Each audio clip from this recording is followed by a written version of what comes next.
I really want to drink, but I know I shouldn't. Start to understand like, this is a pretty bad addiction. It was actually like, I had some physical withdrawals. It was really a struggle. But then after those first 2 weeks, so ever since then, haven't drank at all. Hey, all you beautiful people, welcome back to another episode of Darkest Dungeon. So we've played this bad boy in the past. So today, we're going to talk about something super big. We're going to be talking about addiction. And so if y'all have seen my previous video, if not, you should check it out. I did mention I'd have a video where I'd break down addiction and even a little bit of my own addiction.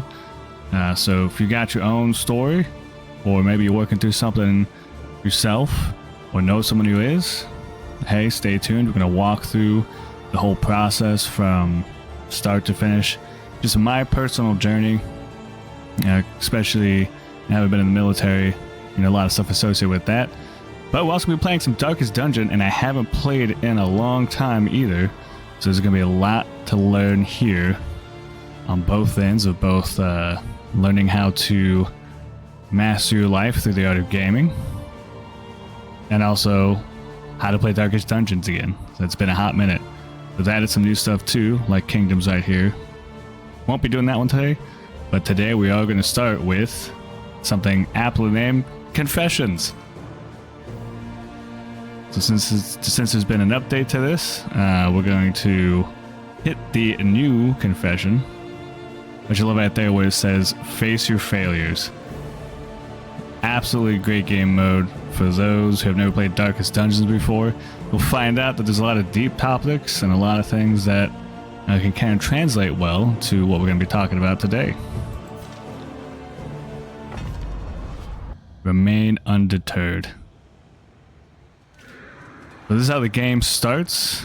You got this little shadowy place. Travel through the incalculable dimensions of human weakness. Armed with only your wits and this little torch. So for me,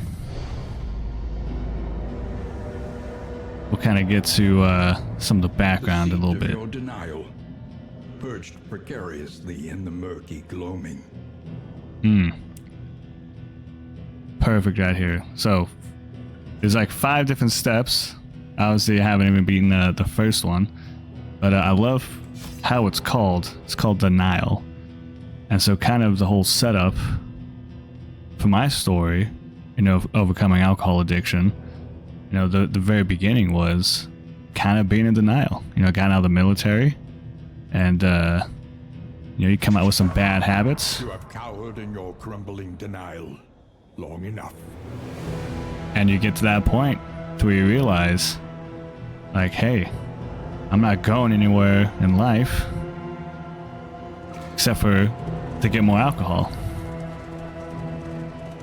And so you just kind of going through this like murky darkness. You were my brightest student, my research partner, and my dearest friend. You start realizing who you were and what alcohol's made you. Where lost souls hope to find their way. And just like that, you too find yourself, as did I, at this crossroad with all these things: guilt, loathing, failure, a lot of regret, disgrace. And so that was kind of the beginning. So really, you got to ask yourself what mindset, life habit, or maybe even like addiction you got that you need to change in order to make it through this in life.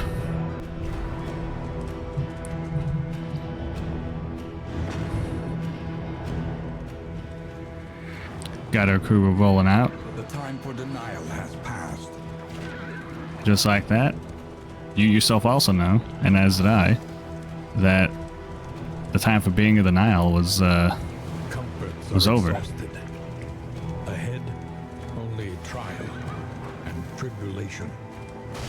Yeah, I didn't even got to do the voiceover. The actors got me. Even your valley is not immune to the spreading stain. Yeah, for me, I just, I had gotten enough of it, and I knew enough was enough. I had to make a decision. And, you know, fortunately, I didn't necessarily have my little band of friends here, but I did have someone who did have my back. And with that, I was able to kind of have my eyes open to being able to change. And so, you know, I just got real with myself, got real with the person who was willing to help me, and just said, hey, it's time to start fighting back, you know what I'm saying? You know, I felt that internal conflict. I just knew something had to change. So the question for you is, you know, is there something that's holding you back, keep you down, that, you know, maybe you need to talk to a good friend and a confidant, much like I did. Someone that kind of help pull you out of this. Group of friends, community, someone to kind of help guide you along even. You know, the struggle really too, it's also much like this game where There is so much worse once you get started, you realize there actually is a much harder route ahead of you. And it's not just one fight, it's a whole journey.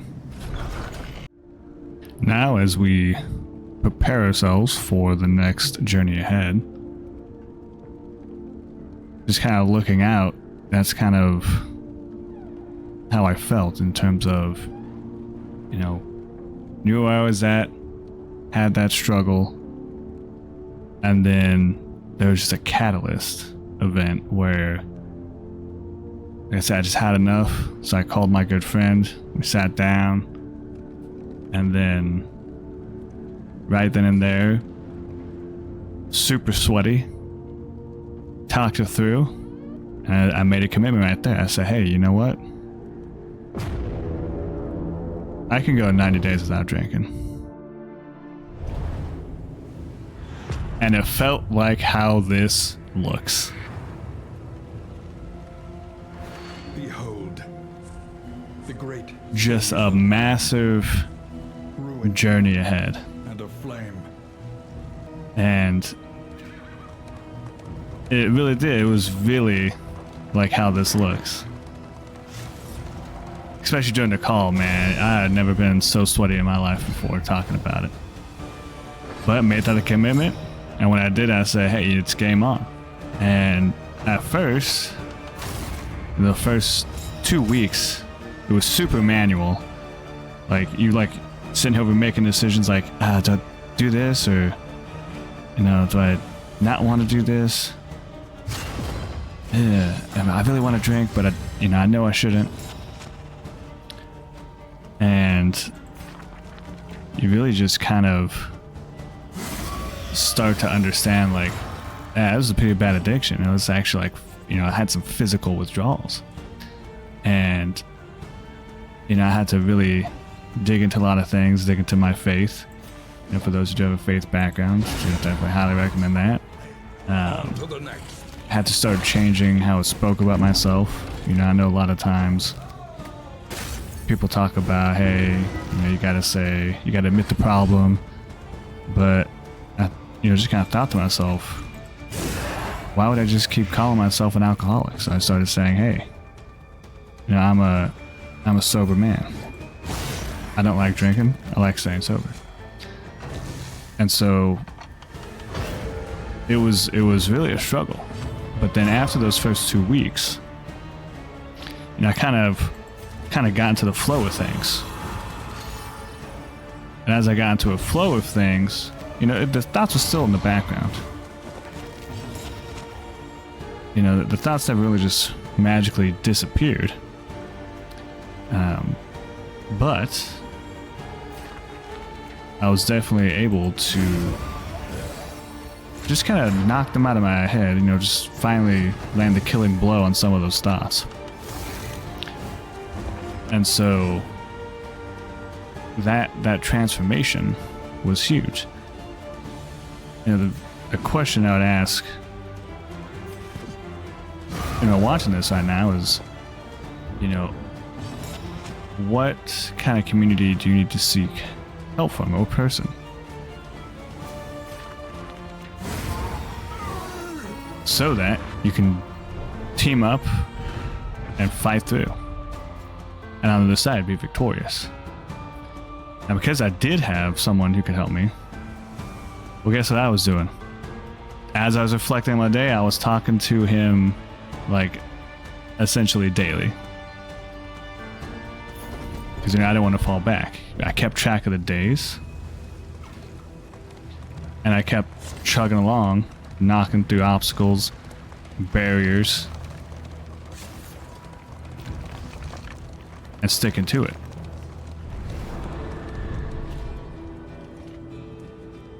You know, and that daily accountability and tracking the days took me from being, you know, someone desperately trying to escape something, and kind of helped make it into a little bit of a goal. So I did that for about 2 months. So at the first 2 weeks, Forgotten. It is ours now. and there was a 2-month period where it was kind of not so manual, but still had to make, you know, some decisions myself. Sometimes you gotta make the tough decision too. So yeah, there were a lot of times I was tempted, but, you know, I made sure to fight back against that. And I kept traveling on. And just kept taking it day by day, obstacle by obstacle. And yeah, there were times where, you know, I had to enter the proverbial den and really get in, dig deep. Face some new internal horrors I didn't think that I had. Some real deep issues to work through. But like I said, day by day, inch by inch. The crazy thing about the whole thing was, you know, my friend who had helped guide me through that, because he had gone through the same thing. Basically, it was like, yeah, those first 2 weeks, really manual. After that, it kind of becomes a little less of like manual decisions, and became more of, you know, just kind of background noise. And the last 2 weeks on the other end of it, that turned into, it's almost like it never had happened. And it was exactly like you said it would be. So being able to have someone kind of guide me through, having already accomplished it, was key to it. And so as you're making these commitments, whether it be to a person or a group of people, of course you gotta ask yourself, are you keeping in communication with your commitments and following up on your decision that you made to that person or people, or are you trying to hide behind something? Because if you're trying to hide behind something, you really just gotta open it up. And opening up, for me, that was, oof. That was a big deal. That was like fighting these scary guys right here.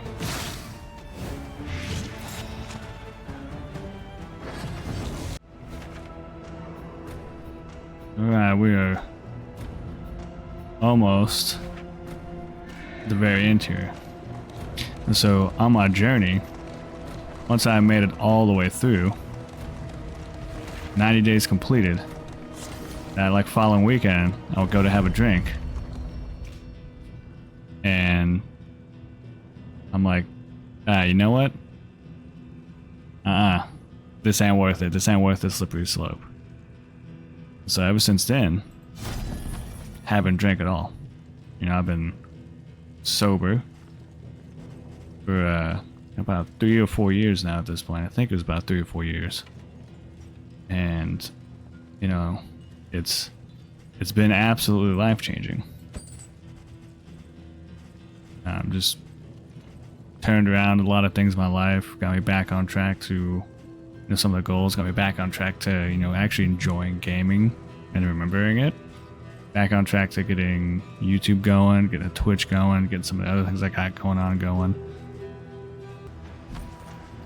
I asked myself this, and I ask y'all the same thing. This process I went through, am I ready to repeat this process again, just knocking out addictions left and right?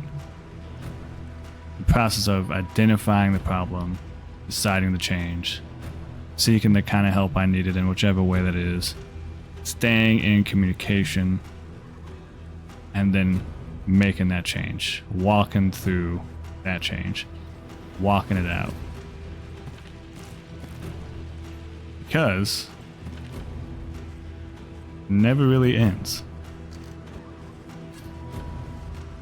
You know, there's always, you can apply this to a lot of things in life, but, you know, with addictions, sometimes it never ends and you always got to be thinking about it. At least like in the back of your mind. But there is ultimately hope because you knock out the hardest part, the part that makes it automatic for you to engage in the addiction.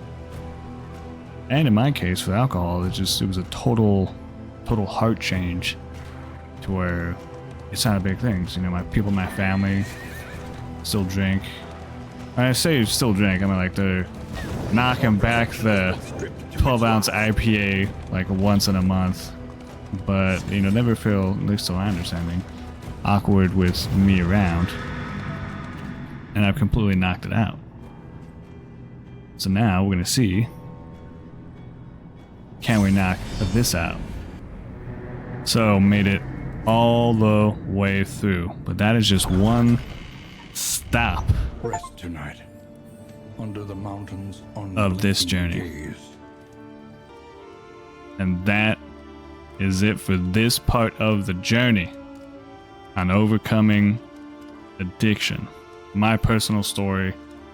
I'll probably continue on this series, so leave a comment if you have a victory over addiction. You don't gotta give the details if you don't want to. You can just be like, hey, man, I broke my addictions too. You know what I'm saying? Or hey, you may be in the middle of it. You want to? Fill us in. Let us know. Hey, I'm crushing it. Like and subscribe if you like what you see. You want to see a little bit more. Definitely let me know if you want me to continue this kind of series, especially with Darkest Dungeon. You know, I can talk a little bit more in depth on other types of like hidden addictions, such as the addiction to failure and the addiction of self-pity. So think about that. If you want to see more, stay tuned. Like and subscribe. Go out there. Be victorious. Be impactful. Be kind. And I'll see y'all next time. Bye-bye.